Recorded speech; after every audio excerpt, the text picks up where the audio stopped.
এই দেশে শত সহস্র ঘটনা এরকম ঘটে, কিন্তু ধর্ষকদেরকে দাফন করার সৌভাগ্য বা সুযোগ আমাদের হয় নাই। গতকালকে থেকে আমি কি পরিমাণ কান্নাকাটি করছি, কি পরিমাণ অন্তরের মধ্যে ব্যথা এই বাচ্চাটার জন্য। জিনা ব্যভিচার করলে ডেথ পেনাল্টি, ক্যাপিটাল পানিশমেন্ট, মৃত্যুদণ্ড, সর্বোচ্চ শাস্তি, ঠিক কিনা? কোন মুসলমান যদি শরিয়ার আইন বাস্তবায়ন না চায়, সে মুসলমানই না। দুনিয়ার সব মানুষের চোখের পানি যদি এক করেন, তারপরেও এই বাচ্চাটার যে ব্যথা, এই ব্যথাকে আপনি এক ফোঁটার সমান মিলাতে পারবেন না। আমরা যেই বলি শরীর আইনটা বাস্তবায়ন করা হোক, তখন বন্ধু বেজার আছে না একদল, তখন নারীবাদী হয়ে যায়। আসলে নারীবাদী না, এটা নেড়িবাদী। একটা ইসলামী কোড দিয়ে বিচার করেন, একটা করেন, দেখেন বাংলাদেশে কি পরিমাণ পরিবর্তন হয়। এই ধরনের অপরাধকে সংগঠন করলে তার জন্য কোরআনের দেওয়া সর্বোচ্চ শাস্তি প্রকাশ্যে বাস্তবায়ন করতে হবে। সে মরে যায় নাই, সে বেঁচে গেছে, আমাদেরকে মেরে দিয়ে গেছে। এই ধর্ষকদের জন্য কোরআন বর্ণিত সর্বোচ্চ শাস্তি মৃত্যুদণ্ড, যতদিন পর্যন্ত বাস্তবায়ন না হবে যারা ফাসাদ ফিল আরদ করছে।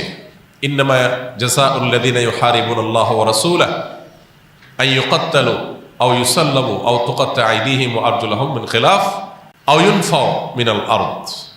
এই শাস্তি যতক্ষণ পর্যন্ত বাস্তবায়ন না হবে, চরম শাস্তি দেওয়া না হবে, এবং বিচারের যত ফাঁক ফোকর আছে এগুলো যতদিন বন্ধ করা না হবে, ততদিন পর্যন্ত আসলে এগুলো বন্ধ হবে না। আমরা কখনো কাঁদবো, কিছুদিন কান্নাকাটি করি, আবার থেমে যাব, আরো কোনো কান্নার আওয়াজ আমাদের কানে আসবে, তখন আমরা আবার হয়তো নড়ে চড়ে বসবো। এই দেশে শত সহস্র ঘটনা এরকম ঘটে, কিন্তু ধর্ষকদেরকে দাফন করার সৌভাগ্য বা সুযোগ আমাদের হয় নাই। কেন ব্যভিচারের শাস্তি আল্লাহ তাআলা বলেছেন ওয়ালিয়াশহাদ আযাবাহুমা তাইফাতুম মিনাল মুমিনিন, ব্যভিচারের শাস্তি যে কার্যকর হবে এটা যেন প্রত্যক্ষভাবে হয়, মানুষের উপস্থিতিতে যেন হয়। কেন বলেছে? কারণ মাকাসিদুশ শরিয়া বা শরিয়ার উদ্দেশ্যই হলো মানুষের জীবন, সম্পদ, ঈমান, মানুষের পরিবার, এই সব কিছুর হেফাজত এবং সংরক্ষণ। এই জন্যই শরিয়াত এসেছে। এই জন্য যেই অপরাধের শাস্তি প্রত্যক্ষ হলে সমাজ সোজা হয়ে যাবে, অপরাধীরা সোজা হয়ে যাবে, সেটাকে প্রত্যক্ষ করতে বলেছে শরিয়ত। সেটার বাস্তবায়ন যদি হয় মানব রচিত বিধিবিধান দিয়ে, আজকে হয়তো একটা ফাঁক বন্ধ করবেন, কালকে আর 5টা ফাঁক তৈরি হবে। চিরতরে ফাঁক বন্ধ করা সম্ভব হয় না। ফাঁক ফোকর জন্য যদি বন্ধ করতে হয় যাতে করে অপরাধী কোনোভাবে পার না পায়, তাহলে আমাদেরকে অবশ্যই শরিয়ার আইন বাস্তবায়ন করার দিকে যেতে হবে। কোনো মুসলমান যদি শরিয়ার আইন বাস্তবায়ন না চায়, সে মুসলমানই না। আপনি যদি বলেন যে আমি শরিয়া চাই না, শরিয়া দ্বারা শাসিত হোক আমার দেশ বা আমি নিজে, এটা চাই না, তাহলে আপনি নিজেকে মুসলমান দাবি করার কোনো নৈতিক অধিকার নাই। শরিয়া এটা শুধুমাত্র চুমু খাওয়ার জন্য আসে নাই তো।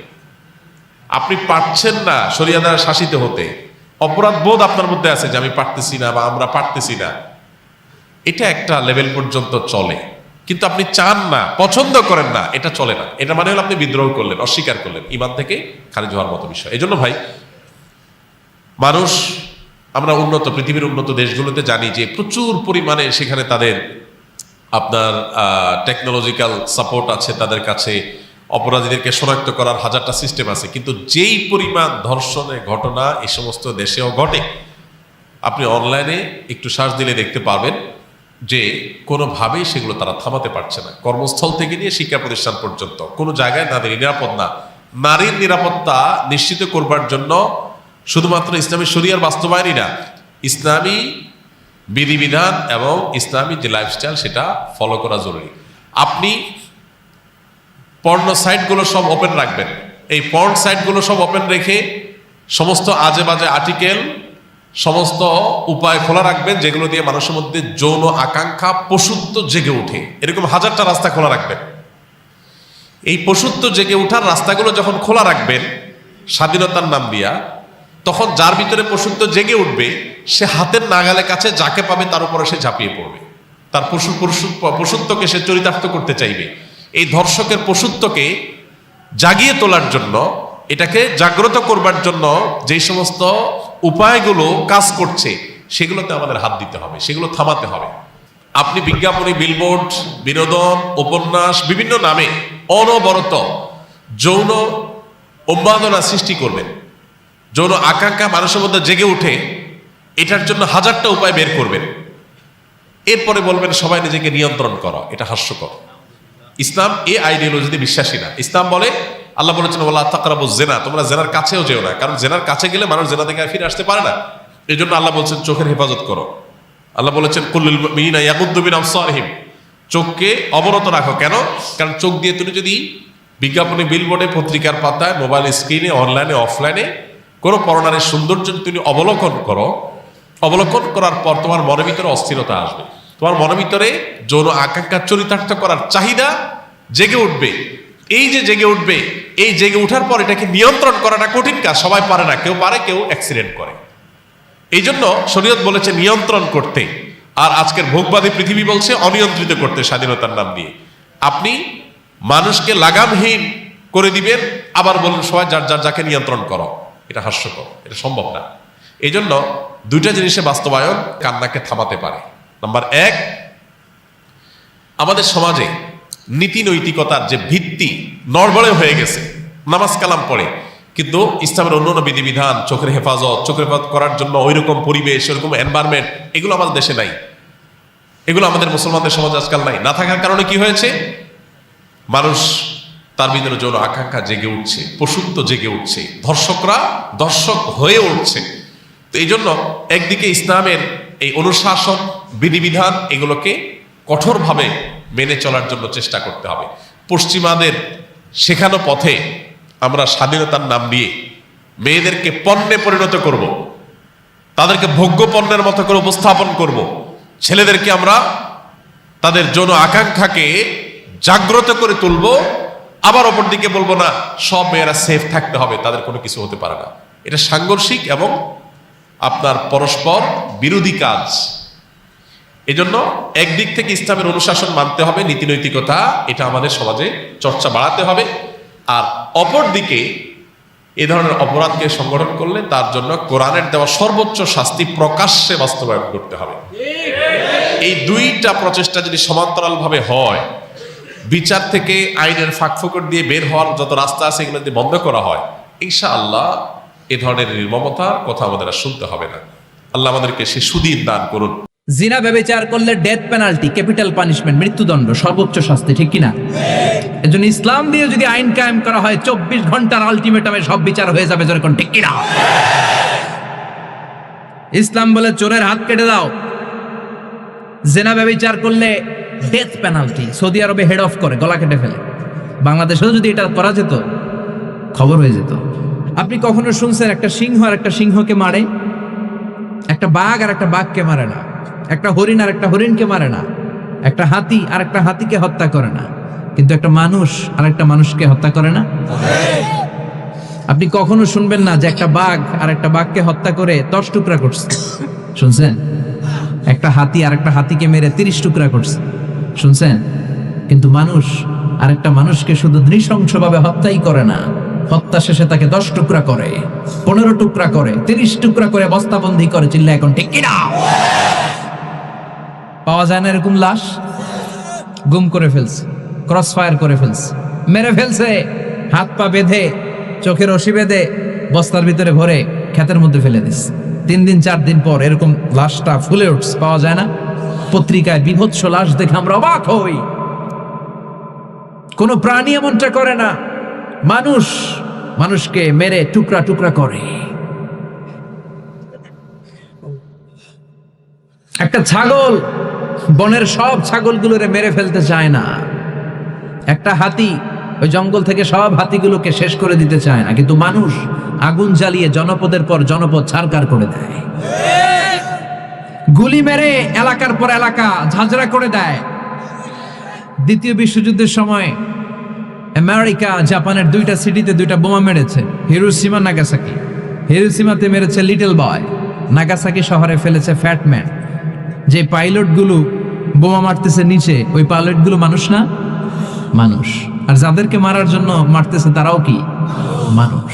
মানুষ এতটাই নিকৃষ্ট হতে পারে, সে তার জনপদের সবাইকে ছারখার করে দেয়, তার গোষ্ঠীর সবাইকে মেরে ফেলতে কুণ্ঠাবোধ করে না। চিল্লা এখন, ঠিক কিনা? এজন্য আল্লাহ ডেকে বললেন লাহুম কুলুবুল লা يفقهون بها ولهم أعين لا يبصرون بها ولهم آذان لا يسمعون بها أولئك كالأنعام بل هم أضل أولئك هم الغافلون আল্লাহ বললেন ওদের চোখ আছে ওরা চোখ দিয়ে দেখে না হৃদয় আছে হৃদয় দিয়ে তার ভাইয়ের জন্য তার মায়া লাগে না কান দিয়ে আকুতি চিৎকার এই কথাগুলো শুনতে পায় না উলাইকা কাল আনআম দেখতে এদের হাত আছে পা আছে চোখ আছে দেখতে মানুষের মতো আসলে এগুলো মানুষ না এগুলো পশু বলহুম আদাল পশুর চেয়েও খারাপ ঠিক কি না এগুলো শুধু পশুই না এগুলো পশুর চেয়েও খারাপ তাই কোরআন যদি আপনি পড়েন আপনার এই পশুত্বের মনোভাবটা দূর হয়ে যাবে আপনি মানুষের মতো মানুষ হতে পারবেন ঠিক কি না এজন্য আল্লাহ মানুষের নামে একটা সূরা দিলেন সূরার নাম আল ইনসান সূরার নাম সবাই বলেন আরো জোরে ইনসান মানে কি আরো জোরে কোন আমরা সবাই কি মানুষ মানুষ নিয়ে মানুষের মধ্যেও কৌতূহলের শেষ নাই বিজ্ঞানীদের মতে মানুষ হচ্ছে হোমোস্যাপিয়েন্স গ্রুপের একটা প্রজাতি যার বিবেক আছে বাক শক্তি আছে বুদ্ধি আছে চেতনা আছে উপলব্ধি করার মতো ক্ষমতা আছে চিল্লা এখন ঠিক কিনা মানুষের আসল রূপটা কি মানুষ আসলে কেমন এ নিয়ে মানুষেরই গবেষণার শেষ নাই আপনারা একজন জার্মানি দার্শনিক আছে কার্ল মার্কস নাম শুনে থাকবেন শুনছেন না উনি অনেক গবেষণা করে পাইলেন মানুষ হচ্ছে পেট সর্বসজীব মানে মানুষের পেট ঠান্ডা তো দুনিয়া ঠান্ডা উনি গবেষণা করে পাইছে মানুষের পেট ঠিক তো সব ঠিক উনার পরে আরেক দার্শনিক আসলো ওনার নাম হচ্ছে ভ্লাদিমির লেনিন ওনার বাড়ি হচ্ছে রাশিয়া উনি রাশিয়ান স্কলার ফিলোসোফার উনি এসে বললেন না মানুষের পেট সমস্যা বড় সমস্যা নয় মানুষের আসল সমস্যা হচ্ছে যৌন সমস্যা সেক্স সমস্যা মানুষের সেক্স ঠান্ডা তো সব ঠান্ডা চার্লস ডারউইন ইংল্যান্ডের আরেক দার্শনিক উনি এসে বললেন তারা দুজন যা বলছে সব ভুল বলছে মানুষের পেটের সমস্যা আসল সমস্যা না মানুষের সেক্স সমস্যাও আসল সমস্যা না আসলে মানুষ মানুষই না মানুষ হলো বান্দর মানুষ কি বানর থেকে সময়ের বিবর্তনে কালের বিবর্তনে বানরগুলো মানুষ হয়ে গিয়েছে মাথার তার যদি একটু ঢিলা হয় যা হয় তাহলে একদল বলে মানুষের পেটের সমস্যা বড় সমস্যা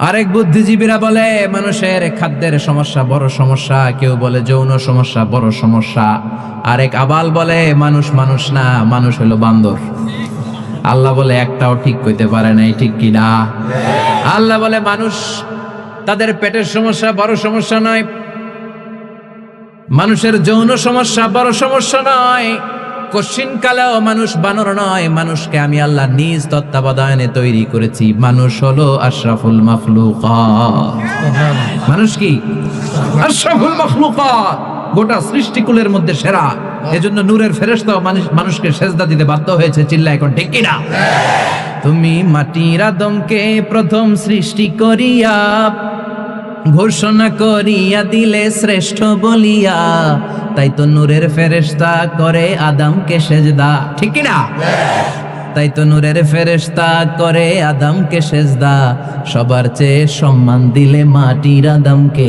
পড়েন আল্লাহু আল্লাহু তুমি জাল্লে জালালুহু শেষ করা তো যায় না গে তোমার গুণগান আল্লাহু আল্লাহু সুবহানাল্লাহ পড়েন আল্লাহ বলেন পেটের সমস্যা কিন্তু আসল সমস্যা না মানুষের যৌন সমস্যা বড় সমস্যা কিন্তু আসল সমস্যা না মানুষ বানর নামের প্রজাতির ভেতর দিয়ে মানুষ হয় নাই মানুষকে আমি নিজে তৈরি করেছি মানুষকে আমি আশরাফুল মাখলুকাত বানিয়েছি সুবহানাল্লাহ গতকালকে থেকে আমি কি পরিমাণ কান্নাকাটি করছি কি পরিমাণ অন্তরের মধ্যে ব্যথা এই বাচ্চাটার জন্য আমার মেয়েরা আমাকে জিজ্ঞাসা করছে বাবা তুমি কাঁদতেছো কেন আমি আমার মেয়েদেরকে উত্তর দিতে পারি নাই বলেন তো আমার একটা মেয়ের বয়স 11 বছর একটার বয়স 6 বছর আরেকটার বয়স 4 বছর এরে এই কেস কেমনে বুঝাবো আমি উত্তর দিতে পারি নাই দুনিয়ার সব মানুষের চোখের পানি যদি এক করেন তারপরেও এই বাচ্চাটার যে ব্যথা এই ব্যথাকে আপনি এক ফোঁটার সমান মিলাতে পারবেন না সে মরে যায় নাই সে বেঁচে গেছে আমাদেরকে মেরে দিয়ে গেছে আমাদের সবাইকে মেরে দিয়ে গেছে। প্রিয় ভাইয়েরা, সবাই বিচার চায়, কিন্তু আল্লাহর বিচারের সৌন্দর্যের কথা বললে আমরা দেখতে পাই এক শ্রেণীর চোখের উপরে সেই জায়গায় আসে দেখা যায় ও যা আল্লাহ বাসারিহি গিশাওয়া, না ওইটা আর ভালো লাগে না। আল্লাহ বললেন তুমি বলো দৃষ্টান্তমূলক বিচার, তোমার দৃষ্টান্ত আর কি দৃষ্টান্ত? দৃষ্টান্ত তো আমি আল্লাহ দেখাই দিছি। এমন জায়গায় মারবে কোমর পর্যন্ত পুঁতে পাথর নিক্ষেপ করে হুট করে ফাঁসি দিলাম রাত 12টায় 1 মিনিটে, এ তো আরামের মৃত্যু। এত আরামের মৃত্যু তার হতে পারে না। এটার নাম দৃষ্টান্ত, এটা আল্লাহর দেওয়া পদ্ধতি। আপনি বলতেছেন ধর্ষকের ফাঁসি চাই, দ্রুত সময় বিচার চাই, তাকে প্রকাশ্যে ফাঁসি দিতে হবে। না, আপনি আল্লাহ রাব্বুল আমিনের বিচার বোঝেন নাই, এই কথা বললেই তখন আবার বন্ধু বেজার, তখন উনি আর এটা নিতে পারে না। তার মানে আল্লাহর বিচারে সে সন্তুষ্ট নয়। আমরা বলতে চাই আল্লাহর ওয়াস্তে অন্য কোনো ক্ষেত্রে ইসলামের বিধান আপনার পছন্দ হোক বা না হোক, নারী নির্যাতন, যেটা নারীকে সবচেয়ে বড় সম্মান দিয়েছে ইসলাম, ইসলামের থেকে বেশি সম্মান নারীকে কেউ দিতে পারে নাই। ও বোন, ও নারীবাদী, ও ফেমিনিস্ট, আমি আপনাদের পায়ে হাত দিয়ে বলতেছি, ইসলাম স্টাডি করে দেখেন। পৃথিবীতে 200 বছর আগে নারীর উত্তরাধিকার ছিল না, শিশুদেরকে হত্যা করা হতো। ভারত সহ পুরা পৃথিবীতে নারী ভ্রূণ হত্যা করা হয়, এমনকি আইন করতে বাধ্য হয়েছে আলট্রাসোনোগ্রাম করার সময় জেন্ডার বলে দেওয়া যাবে না, কিন্তু এর দ্বারা নারী হত্যা বন্ধ হয় নাই। আর ইসলাম এই নারীকে এমন মর্যাদার আসনে বসাইছে যেটার কল্পনা নাই, যেটার তুলনা নাই। ওই মর্যাদারই একটা দিক, কোনো নারী যদি অন্যায় হয়, কোনো নারীর প্রতি যদি নির্যাতন হয়, কোনো রেপ হয়, কোনো ব্যভিচার হয়, তার জন্য ব্যভিচারী এবং ব্যভিচারিণীর যে শাস্তি নির্ধারণ করা হয়েছে, এটা নারীর সম্মান। আপনি যদি এইটা প্রতিষ্ঠিত করতে না পারেন, আপনি যত ডায়লগ দেন, প্রকৃতার্থে নারীর মর্যাদা দিতে পারবেন না। প্রিয় ভাইয়েরা, ইসলাম নারীকে পোশাক দিয়ে সম্মানিত করেছে, এটা নারীর প্রোটেকশন। ইসলাম নারীর জন্য বিধান দিয়েছে, নারীর প্রোটেকশন। ইসলাম নারীকে তত্ত্বাবধায়ক শূন্য করে নাই। হয় বাপের কাছে, বাপ মরে গেছে ভাইয়ের কাছে, ভাই নাই রাষ্ট্রের কাছে, বিবাহ হয়েছে স্বামীর কাছে, স্বামী মারা গেছে সন্তানের কাছে, সন্তান নাই স্বামী মারা গেছে, তখন আবার রাষ্ট্রের কাছে তত্ত্বাবধায়কহীন, 1 সেকেন্ডের জন্য রাখে নাই। 3 দিনের অতিরিক্ত পথ যদি সে দৌড়ায় যায়, কোনো দিকে দৌড়াদৌড়ি সফর করতে হয়, তাহলে পুরুষের দায়িত্ব তার মহরেমশিপের দায়িত্ব নেওয়া, তাকে নিরাপত্তা নিয়ে যাবে, সে প্রেসিডেন্টের মতো গার্ড নিয়ে সবসময় চলবে। ইসলাম এই মর্যাদা তাকে দিল। আমরা যেই বলি শরীয়ত আইনটা বাস্তবায়ন করা হোক, তখন বন্ধু বেজার আছে না একদল, তখন নারীবাদী হয়ে যায়। আসলে নারীবাদী না, এটা নেড়িবাদী। কিবাদী? 30,000 ফিলিস্তিনি নারীকে হত্যা করে ফেলা হলো, শিশুদেরকে হত্যা করে ফেলা হলো, ফিলিস্তিনের ওই মা বোনদেরকে বেইজ্জত করা হলো, খাদ্য না দিয়ে মারা হলো, ঘাসের পাতা খাইলো। তোমরা যারা নারীবাদী করে, তখন তোমরা কোথায় ছিলে? ফিলিস্তিনের নারী তুমি দেখতে পাও না, আর এই জায়গায় শাহবাগে তুমি নারীবাদী মারাও। তুমি নারীবাদী না, তুমি নেড়িবাদী, ঠিক কিনা? তুমি ধান্দাবাজ। এই জন্য আমরা বলবো, আমার এই বোনের বিচার দ্রুত সময়ের মধ্যে কার্যকর করতে হবে। দোহাই লাগে, একটা ইসলামী কোড দিয়ে বিচার করেন, একটা করেন, দেখেন বাংলাদেশে কি পরিমাণ পরিবর্তন হয়। একটা বিচার করেন। আমরা দাবি দিচ্ছি, আপনারা দাবি করেন এইটা, কিন্তু এই কথা বললেই আমরা দেখেছি একদল, তারা সব সময় ওয়া খাতামা আলা সামঈহি ওয়া কলবিহি ওয়া জাআলা আলা বাসারিহি গিশাওয়া, আল্লাহর আইন সে দেখতে পায় না। আপনি কি হিসাবে বলেন যে আপনি ধর্ষকের বিচার, মৃত্যুদণ্ড চান, প্রকাশ্য শাস্তি চান? আরে ইসলাম তো এইটাই বলছে, কিন্তু আপনার তরিকায় নয়। আপনি কেন এরকম এটা বোঝেন না? এই জন্য বলবো, আমার মা বোনদের সম্মান, আমার বাচ্চার নিরাপত্তা, আমার সমাজের এই শৃঙ্খলা ফেরানোর জন্য ইসলামী শরিয়ার এই আইনের ইমপ্লিমেন্টেশনের কোনো ব্যতিক্রম নাই। আপনার আশ্রয়স্থল হচ্ছে ইসলাম, এটাই চূড়ান্ত কথা।